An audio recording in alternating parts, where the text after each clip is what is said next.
నమస్తే, welcome to VPR economics.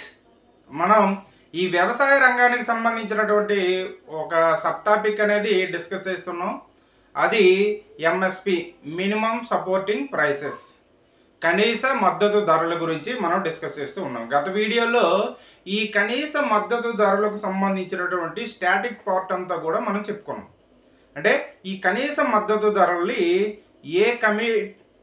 అమలు చేయాలని చెప్పినటువంటి కమిటీలు ఏవి ఉన్నాయి, అదేవిధంగా వీటిని ఈ కనీస మద్దతు ధరలను సూచించడానికి మనం ఏర్పాటు చేసుకున్నటువంటి ఒక శాశ్వత ప్రాతిపదిక అయినటువంటి కమిషన్ ఏంది, అదేవిధంగా మనకి కనీస మద్దతు ధరల్ని ఎన్ని పంటలకి ప్రకటిస్తారు, అదేవిధంగా మ్యాండేటరీగా ఖచ్చితంగా ప్రకటించాల్సినటువంటి పంటలు ఎన్ని అనేటటువంటి అంశాల్ని, ఎఫ్ఆర్పిని ఏ పంటకు ప్రకటిస్తారు అనేటువంటి అంశాల్ని గత వీడియోలో మనం డిస్కస్ చేయడం, అదేవిధంగా ఈ కనీస మద్దతు ధరలు ప్రకటించడానికి మనం ఫాలో అయ్యేటటువంటి భావనలు ఏమున్నాయి అనేటువంటి అంశాల్ని గత వీడియోలో డిస్కస్ చేసాం.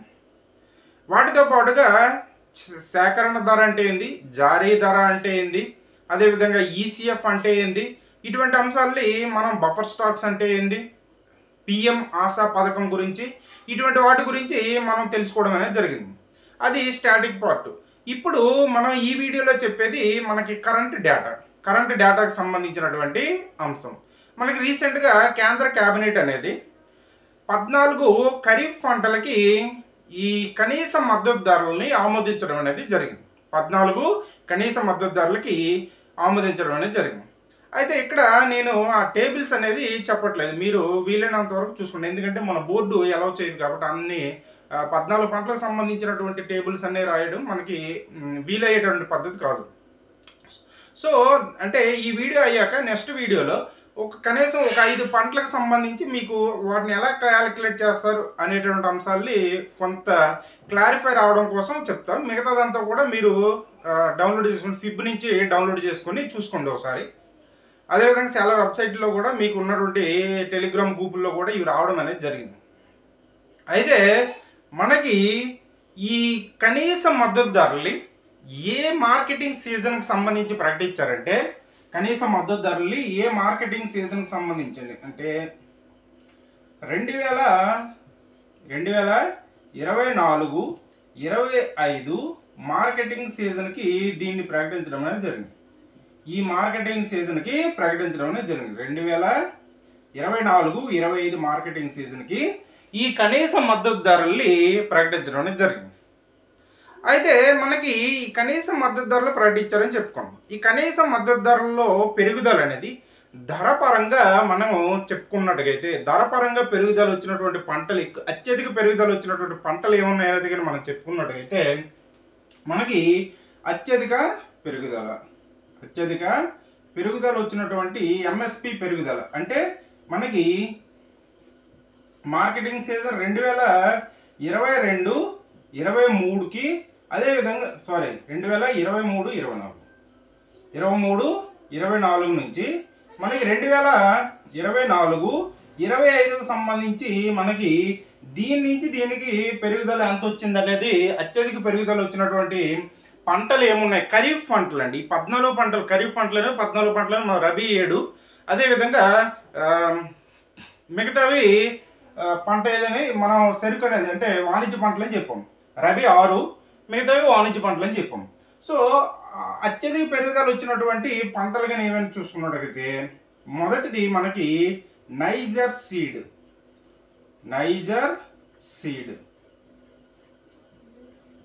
సీడ్ అంటే దీన్ని తెలుగులో అయితే ఒడిశాలు అని వస్తుంది. ఒడిశాలు దీనికి అత్యధికంగా 983 రూపాయలు పెరుగుదలను వచ్చింది. ఎంతకంటే కేజీ లెక్క చెప్తాం కదా,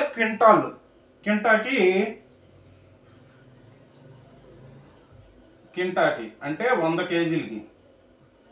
కేజీలకి ఈ ఎంఎస్పిలో పెరుగుదల ఎంత అంటే 2023-24 మార్కెటింగ్ సీజన్ నుంచి 2024-25 మార్కెటింగ్ ఈ సీజన్కి పెరుగుదల ఎంత వచ్చిందంటే 983 రూపాయలు పెరుగుదల అనేది నైజర్ సీడ్కి వచ్చింది, మొదటి ప్లేస్లో ఉంది. రెండోది కానీ మనం చూసుకున్నట్టుగైతే నువ్వులు, నువ్వులు ఈ నువ్వులకి 632 రూపాయలు పెరుగుదల అనేది వచ్చింది. అంటే ఎంతకి క్వింటాల్కి, ఒక క్వింటాల్కి 632 రూపాయలు పెరుగుదల నువ్వులకి వచ్చింది. నెక్స్ట్ ఇది మూడోది కానీ మనం చూసుకున్నట్టుగైతే తుర్రు లేదా అరహర్ అనేది ఉంది. అరహర్, అరహర్ అంటే కందులు, కందులు వీటికి 550 రూపాయలు పెరుగుదల అనేది వచ్చింది. క్వింటాకి 550 రూపాయలు పెరుగుదల అనేది అర్హర్కి రావడం అనేది జరిగింది. అయితే మనకి ఈ ఆహార పంట, ఈ ఖరీఫ్ పంటలకు కావచ్చు, లేదనుకుంటే కనీస మద్దతు ధరలు ప్రకటించే పంటలకి మనకి 2018-19 బడ్జెట్లో ఒక ప్రకటన చేయడం అనేది జరిగింది. ఆ ప్రకటన ఏంటంటే మనకి ఈ వ్యవసాయ వ్యయం పైన మనం 50% అదనంగా లెక్కించి కనీస మద్దతు ధరను ప్రకటిస్తామని ప్రకటించడం అనేది జరిగింది.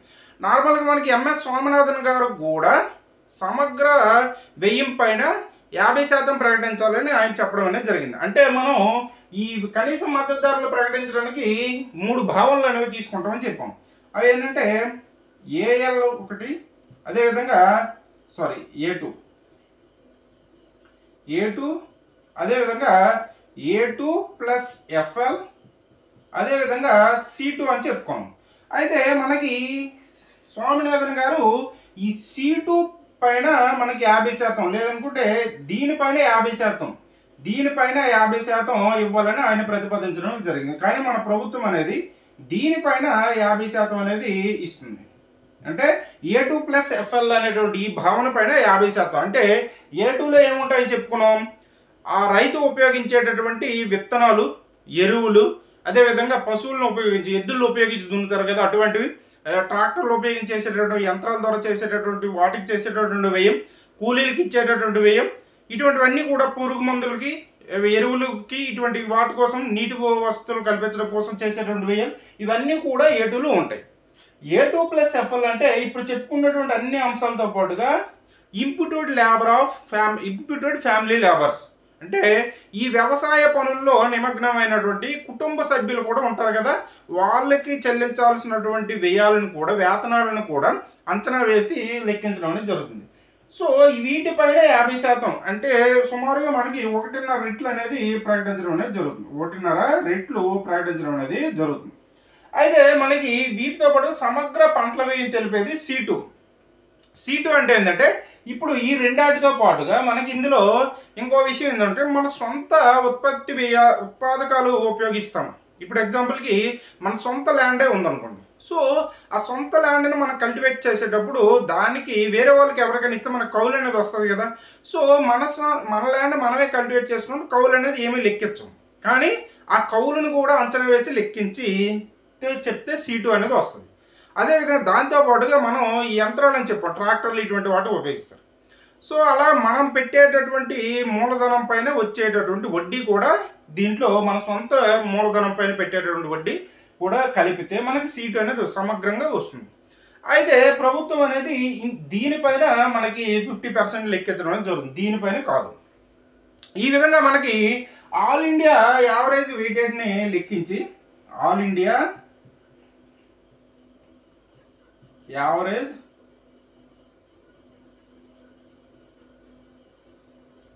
వెయిటేజ్ని లెక్కిస్తుంది.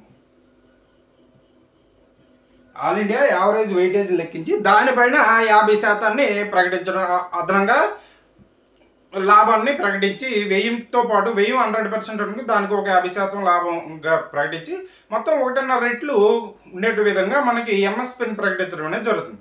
ఆ విధంగా మనకి ఈ 2024-25 మార్కెట్ సీజన్ సంబంధించి మనకి 14 ఖరీఫ్ పంటలకి MSPని ప్రకటించడం అనేది జరిగింది.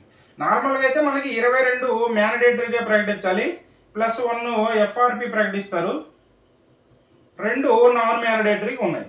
2 నాన్ మ్యాండేటరీగా MSP అనేది ప్రకటించడం అనేది జరుగుతుంది. ఈ విధంగా మనకి 14 ఖరీఫ్ పంటలకి 2024-25 మార్కెటింగ్ సీజన్కి ప్రకటించడం అనేది జరిగింది. అయితే మనకి ఇచ్చినటువంటి ఈ అంశాల్లో మనం ఇప్పుడు ధర పరంగా అత్యధిక పెరుగుదల వచ్చినటువంటి చూసాం. ఈ ధరనే మనం శాతాలుగా చెప్పేటప్పుడు శాతం రూపంలో అత్యధిక పెరుగుదల వచ్చినా కానీ మనం చూసుకున్నట్టుగైతే అంటే ఇదే మార్కెటింగ్ సీజన్కి ధర పరంగా మనం ఈ ధరలే మనం శాతాలుగా చెప్పాం అనుకోండి, అంటే ఒకదాని నుంచి ఇంకో దానికి పెరుగుదల ఎంత వచ్చిందని శాతంలో చెప్పుండి శాతం పరంగా చూసుకున్నట్టుగైతే శాతం పరంగా అత్యధిక పెరుగుదల, శాతం పరంగా అత్యధిక పెరుగుదల వచ్చినటువంటి పంటలు ఏమనేది కానీ మనం చూసుకున్నట్టుగైతే ఒకటి బజ్రా. బజ్రా బజ్రా అంటే సజ్జలు. సజ్జలు ఇది 77% పెరుగుదల అనేది వచ్చింది. దీంట్లో శాతం పరంగా అత్యధిక పెరుగుదల వచ్చింది ఏదంటే బజ్రా. ధర పరంగా అయితే నైజర్ సీడ్. ధర రూపంలో మనం ఎక్కువ పెరుగుదల వచ్చింది ఏదంటే నైజర్ సీడ్ వచ్చింది. కానీ ఆ ధరలో పెరుగుదల పరంగా మనం చూసుకున్న శాతం పరంగా చూసుకున్నట్టుగైతే 77% బజ్రాకి పెరిగింది సజ్జలు. రెండవది కానీ మనం చూసుకున్నట్టుగైతే మనకి తుర్రు లేదా అర్హర్. అర్హర్ అర్హర్ అంటే ఏం చెప్పుకున్నాం? కందులు అని చెప్పుకున్నాం కదా, కందులు. దీనికి 59% అత్యధికంగా పెరుగుదల. రెండో ప్లేస్లో ఇది ఉంది. నెక్స్ట్ది మూడో ప్లేస్ కానీ మనం చూసుకున్నట్టుగైతే మొక్కజొన్న. మొక్కజొన్న దీనికి 54% పెరుగుదల అనేది వచ్చింది. 54% దీనికి వచ్చింది. నెక్స్ట్ది నాలుగోది ఉరద్. ఉరద్ అంటే మినుములు. మినుములు దీనికి 52% పెరుగుదలని వచ్చింది. సో మిగతా పంటలకి కామన్గా అన్నిటికీ మనకి 50% అనేది ప్రకటించడం అనేది జరుగుతుంది. అదర్ పంటలన్నిటికి కూడా అదర్స్కి 50%, అంటే మినిమం 50% ప్రకటిస్తారు. ఉత్పత్తి వ్యయం పైన 50% ప్రకటిస్తారు.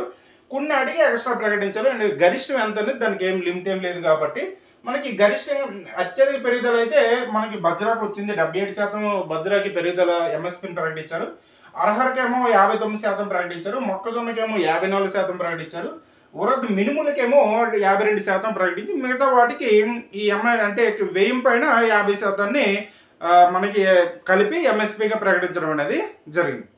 అయితే ఈ ఎంఎస్పిని ప్రకటించడం మనకి 2 విధాలు ఇచ్చారు. ఎలా అంటే 2003-04 మార్కెటింగ్ సీజన్ నుంచి 2013-14 మార్కెటింగ్ సీజన్ మధ్యలో ఎంత పెరిగింది, అదేవిధంగా 2013-14 మార్కెటింగ్ సీజన్ నుంచి 2023-24 మార్కెటింగ్ సీజన్ మధ్యలో ఎంత పెరిగింది. ఎందుకంటే బిఫోర్ బీజేపీ ఆఫ్టర్ బీజేపీ లాగా.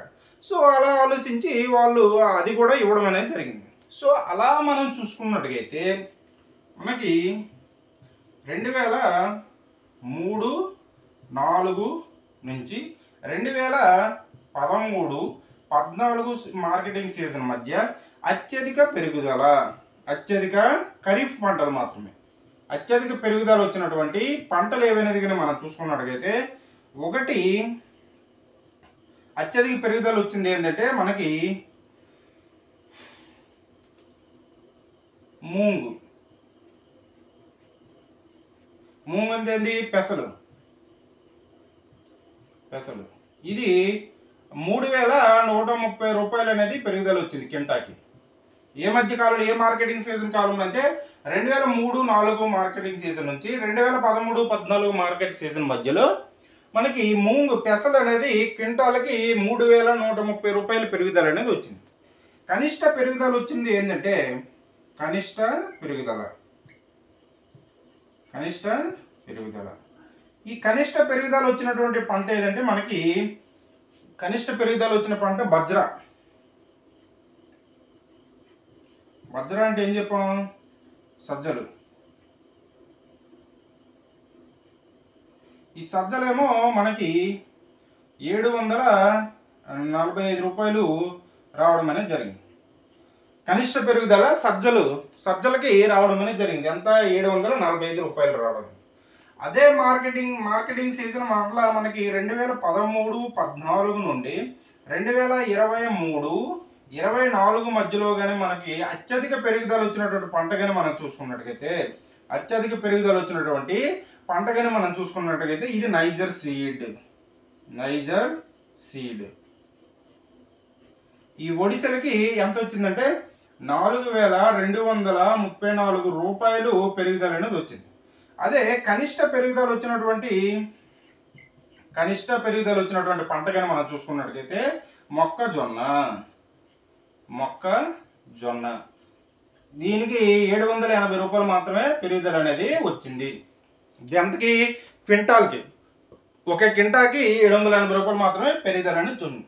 2024-25 మార్కెటింగ్ సీజన్కి మనకి 14 ఖరీఫ్ పంటలకి కేంద్ర కేబినెట్ అనేది మద్దతు ధరలు ప్రకటించడం అనేది జరిగింది. అందులో అత్యధిక పెరుగుదల వచ్చినటువంటి ధర పరంగా అత్యధిక పెరుగుదల వచ్చినటువంటి పంటలు కానీ మనం చూసుకున్నాం. నైజర్ సీడ్ ఒడిశాలో అంటారు. వీటిలో 983 రూపాయలు పెరుగుదల అనేది వచ్చింది. నెక్స్ట్ నువ్వులు రెండో ప్లేస్లో ఉంది, 632 రూపాయలు వచ్చింది. అర్హర్ దీన్నే కందులు అని అంటాం. ఈ కందులు తురు లేదా అర్హర్ అంటారు. ఈ కందులేమో 550 రూపాయలు పెరుగుదల అనేది వచ్చింది. గత మార్కెటింగ్ సీజన్కి ఈ మార్కెటింగ్ సీజన్ మధ్య మద్దతు ధరలో 500 క్వింటాకి 550 రూపాయలు పెరుగుదల అనేది వచ్చింది. మనకి 2018-19 బడ్జెట్లో ప్రకటించినట్టుగా ఉత్పత్తి వ్యయం పైన మనకి 50% అనేది అదనంగా కలిపి ఎంఎస్పీని ప్రకటించడం అనేది జరుగుతుంది. 2018-19 బడ్జెట్లో ప్రకటించారు. దానికి అనుగుణంగా మనకి ఆల్ ఇండియా యావరేజ్ వెయిటేజీలు లెక్కించి దానిపైన 1.5 రెట్లుగా మనకి ఎంఎస్పీని ప్రకటించడం అనేది జరుగుతుంది. ఆ విధంగా మనకి 14 ఖరీఫ్ పంటలకి ఎంఎస్పీని ప్రకటించడం అనేది జరిగింది.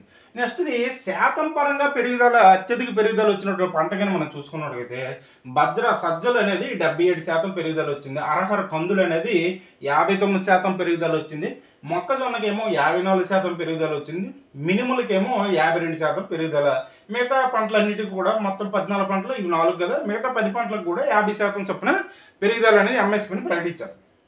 ఇది మనం 2 మార్కెటింగ్ సీజన్ల మధ్య 2003-4 నుంచి 2013-14 మార్కెట్ సీజన్ల మధ్య అత్యధిక పెరుగుదల వచ్చినటువంటి పంట కానీ మనం చూసుకున్నట్లయితే మనకి పెసలు అనేది 3130 రూపాయలు పెరుగుదల అనేది పెసలకు వచ్చింది.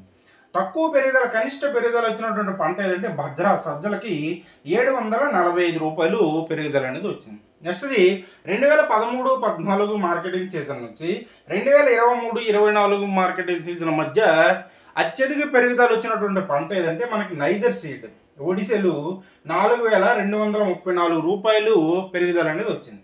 నెక్స్ట్ కనిష్ట పెరుగుదల ఏమో మనకి మొక్కజొన్న 780 రూపాయలు మనకి కనిష్ట పెరుగుదల మొక్కజొన్నకి రావడం అనేది జరిగింది. అయితే మనకి రీసెంట్గా మనకి వ్యవసాయ పంటలకు సంబంధించినటువంటి థర్డ్ అడ్వాన్స్డ్ ఎస్టిమేషన్స్ అనేవి ఇవ్వడం అనేది జరిగింది. దాని ప్రకారం మనకి భారతదేశంలో ఆహార ధాన్యాల ఉత్పత్తి ఎంత ఉన్నది అనేటటువంటి అంశాలు కానీ మనం చూసుకున్నట్లయితే ఆహార ధాన్యాల ఉత్పత్తి, ఈ ఆహార ధాన్యాల ఉత్పత్తి అనేది మనకి 2023-24 ఇయర్కి సంబంధించినటువంటి థర్డ్ అడ్వాన్స్డ్ ఎస్టిమేషన్స్ ప్రకారం మూడవ ముందస్తు అంచనాలు అనేవి జాతీయ ఆదాయానికి సంబంధించినవి కాదండి, ఇవి వ్యవసాయానికి సంబంధించిన మన క్రాప్ ఇయర్ అనేది జూలై టు జూన్ కదా మనకి. కాబట్టి ముందుగానే ఇవి మనకి మే నెలలో అనుకుంటా ఇవి ప్రకటించారు అనుకుంటా. వీటికి సంబంధించినటువంటి అంచనాలు కానీ మనం చూసుకున్నట్టుగైతే 2023-24 క్రాప్ ఇయర్కి సంబంధించినటువంటి ఆహార ధాన్యాల ఉత్పత్తి భారతదేశంలో మనకి ఆహార ధాన్యాల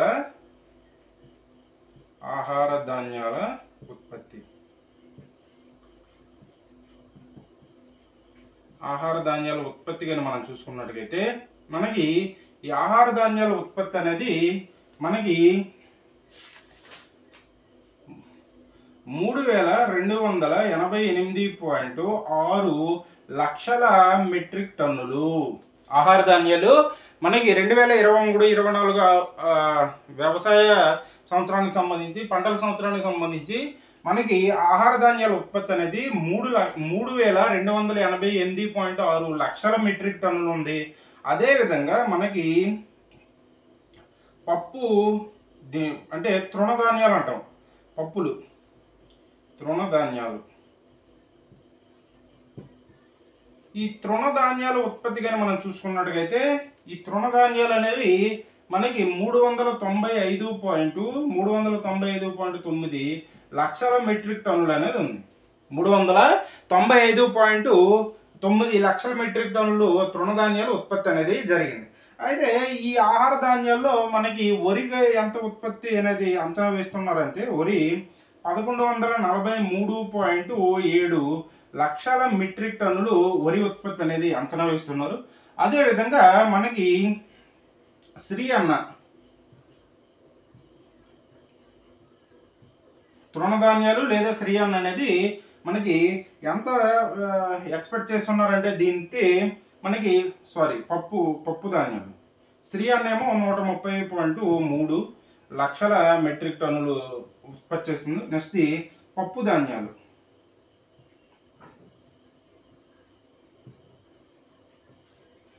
ధాన్యాలు ఏమో 68.6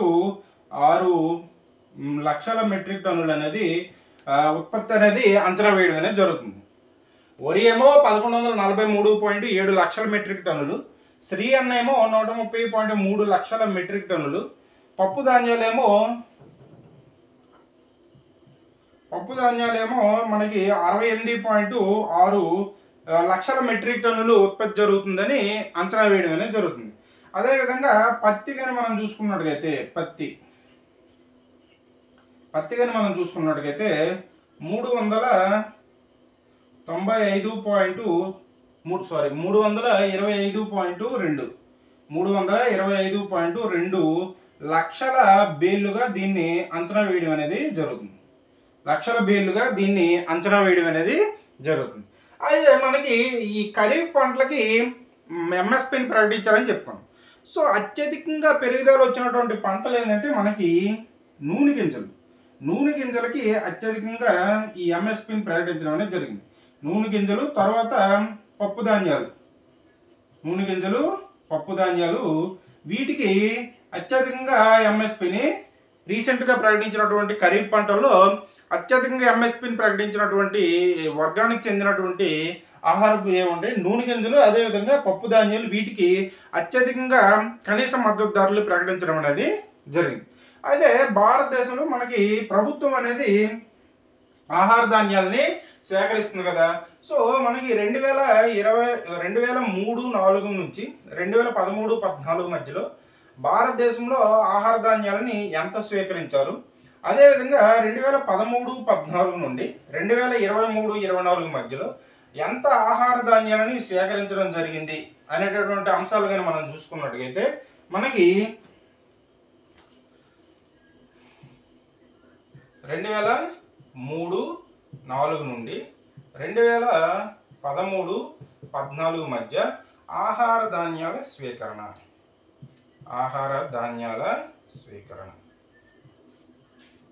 అంటే ఎన్ని లక్షల మెట్రిక్ టన్నులు ఆహార ధాన్యాలని స్వీకరించారు అనేది మనం చూసుకున్నట్టుగైతే మనకి 4276.65 లక్షల మెట్రిక్ టన్నులు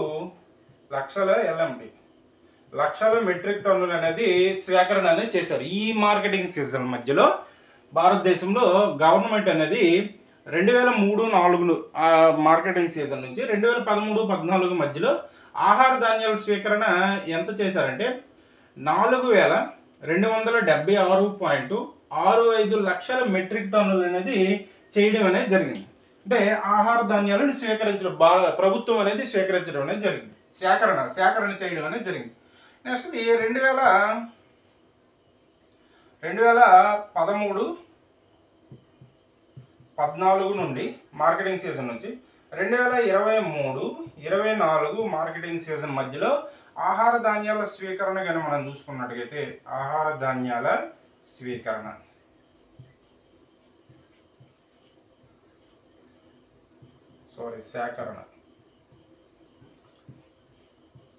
ఆహార ధాన్యాల సేకరణ కానీ మనం చూసుకున్నట్టుగైతే అంటే ప్రభుత్వం అనేది ఈ మార్కెటింగ్ సీజన్ మధ్యలో మనకి ఎన్ని ఆహార ధాన్యాలని సేకరించింది అనేది కానీ మనం చూసుకున్నట్టుగైతే 7108.5 లక్షల మెట్రిక్ టన్నులు అనేది స్వీకరించడం అనేది జరిగింది. ఇక్కడ చూసుకోండి, మనకి బీజేపీ ప్రభుత్వం రాకముందు జరిగినటువంటి అంశం, బీజేపీ ప్రభుత్వం వచ్చిన తర్వాత జరిగినటువంటి అంశంగా మనకి ఇలా వివరించి చెప్పడం అనేది జరిగింది. ఈ విధంగా భారతదేశంలో మనకి కనీస మద్దతు ధరలు అనేది ఈ విధంగా ఉన్నాయి. చూడండి, కనీస మద్దతు ధరల గురించి చెప్పాం. 2023-24 సంవత్సరానికి సంబంధించి 3వ అడ్వాన్స్డ్ ఎస్టిమేషన్స్ ప్రకారం ఆహార ధాన్యాల ఉత్పత్తి అనేది భారతదేశంలో 3,288.6 లక్షల మెట్రిక్ టన్నుల ఉత్పత్తి జరుగుతుందని అంచనా వేస్తూ ఉన్నారు. తృణధాన్యాలేమో 395.9 లక్షల మెట్రిక్ టన్నులు ఉత్పత్తి జరుగుతుందని అంచనా వేస్తున్నారు. వరి ఏమో అందులో ఈ ఆహార ధాన్యాల్లో వరి ఏమో 1143.7 లక్షల మెట్రిక్ టన్నుల ఉత్పత్తి జరుగుతుందని అంచనా వేస్తున్నారు. అదేవిధంగా శ్రీ అన్న ఏమో 130.3 లక్షల మెట్రిక్ టన్నుల ఉత్పత్తి జరుగుతుందని అంచనా వేస్తున్నారు. అదేవిధంగా పప్పు ధాన్యాలు 68.6 లక్షల మెట్రిక్ టన్నుల ఉత్పత్తి జరుగుతుందని అంచనా వేస్తూ ఉన్నారు. పత్తి ఏమో 325.2 లక్షల బేళ్లు ఉత్పత్తి జరుగుతుందని అంచనా వేస్తున్నారు. అయితే మనకి రీసెంట్గా ప్రకటించినటువంటి 14 ఖరీఫ్ పంటలకి ఎంఎస్పిని ప్రకటించారని చెప్పుకున్నాం. సో ఈ ఎంఎస్పిని ఏ కేటగిరీ పంటలకి ఎక్కువగా ప్రకటించారంటే మనకి నూనె గింజలకి ఎక్కువగా ప్రకటించారు. అదేవిధంగా దాని తర్వాత పప్పు ధాన్యాలకి ఈ కనీస మద్దతు ధరలను ఎక్కువగా ప్రకటించడం అనేది జరిగింది. నెక్స్ట్ది మనకి 2003-4 మార్కెటింగ్ సీజన్ నుంచి 2013-14 మధ్య మార్కెటింగ్ సీజన్లో ఆహార ధాన్యాల సేకరణ అనేది చూసుకున్నట్టుగైతే, ప్రభుత్వం సేకరించినటువంటి ఆహార ధాన్యాల సేకరణగానే మనం చూసుకున్నట్టుగైతే, ఆహార ధాన్యాల సేకరణగానే చూస్తే 4,276.65 లక్షల మెట్రిక్ టన్నులు స్వీకరించడం అనేది జరిగింది. అదే 2013-14 మార్కెటింగ్ సీజన్ నుంచి 2023-24 మార్కెటింగ్ సీజన్ మధ్యలో ఆహార ధాన్యాల సేకరణ కానీ చూసుకున్నట్టుగైతే 7,108.5 లక్షల మెట్రిక్ టన్నులు అనేది స్వీకరించడం అనేది జరిగింది. ఇది మనం రీసెంట్ కరెంట్ డేటాకు సంబంధించినటువంటి అంశం. కనీస మద్దతు ధరలకు సంబంధించి రీసెంట్గా ప్రభుత్వం అనేది, కేంద్ర ప్రభుత్వం అనేది ప్రకటించినటువంటి కనీస మద్దతు ధరలకు సంబంధించినటువంటి అంశం అనేది ఇది మనం చెప్పుకున్నటువంటి అంశం. నెక్స్ట్ మనకి టేబుల్స్ అనేవి ఉన్నాయి. అవి అన్ని టేబుల్స్ని మన బోర్డు మీద వేయడానికి బోర్డు అనేది సహకరించదు కాబట్టి అవి ఎలా లెక్కిస్తారు ఏంటని మనకి A-B, B-C ఇలాంటివి ఉన్నాయి. సో అది మీకు కొంత కన్ఫ్యూజన్, మీరు చదువుకునేటప్పుడు కన్ఫ్యూజ్ అనేది అవుతుంది కాబట్టి దానికి కొంత క్లారిఫికేషన్ ఇవ్వడం కోసం నేను నెక్స్ట్ వీడియోలో ఒక టేబుల్, చిన్న టేబుల్ ఒకటి, అందులో ఇచ్చినటువంటి అన్ని అంశాలుగా 14 పంటలకి ఇచ్చారు కదా, ఈ 14 పంటలకి మనకి 3 టేబుల్స్ ఇవ్వడం అనేది జరిగింది. ఎలా అంటే మనకి గత మార్కెటింగ్ సీజన్ నుంచి ఈ మార్కెటింగ్ సీజన్ మధ్యలో ఎంత పెరుగుదల ఎంఎస్పీలో వచ్చింది, అదేవిధంగా 2003-4 నుంచి 13-14 మధ్య ఎంత వచ్చింది, పెరుగుదల వచ్చింది, అదే 13-14 నుంచి 2023-24 మధ్యలో ఎంత పెరుగుదల వచ్చింది, ఇలాంటివి ఇచ్చారు. సో కాబట్టి మనం అన్నీ అయితే చేయలేము. మీరు ఆల్రెడీ ఫిబ్లో ఇవి చూసుకోవచ్చు. ఫిబ్ అయితే మీకు ఇంగ్లీష్లో కావాలంటే ఇంగ్లీష్లో, తెలుగులో కావాలంటే తెలుగులో అందుబాటులో ఉంటుంది కాబట్టి మీరు అది చూసుకోండి. జస్ట్ మీకు ఎక్స్ప్లెనేషన్ అనేది జస్ట్ ఆ టేబుల్ చూసినట్టు మీకు అర్థం అవడం కోసం అనేది ఎలా ఉంటుంది అనేది ఒక 4 లేదా 5 పంటలకి ప్రకటించినటువంటి ఎంఎస్పీని వేసి మీకు చెప్పడం, రేపు నెక్స్ట్ వీడియోలో మీకు చెప్పడం అనేది జరుగుతుంది. దీంతో మనకి ఈ ఎంఎస్పీకి సంబంధించినటువంటి టాపిక్ అనేది, ఈ వ్యవసాయ రంగంలో కనీస మద్దతు ధరల సబ్ టాపిక్ అనేది కంప్లీట్ అయిపోవడం అనేది జరుగుతుంది. ఇది ఈ వీడియోలో చెప్పుకున్నటువంటి అంశం. ఈ వీడియో కానీ మీకు నచ్చినట్టయితే లైక్ చేయండి, షేర్ చేయండి, సబ్స్క్రైబ్ చేయండి. Thank you.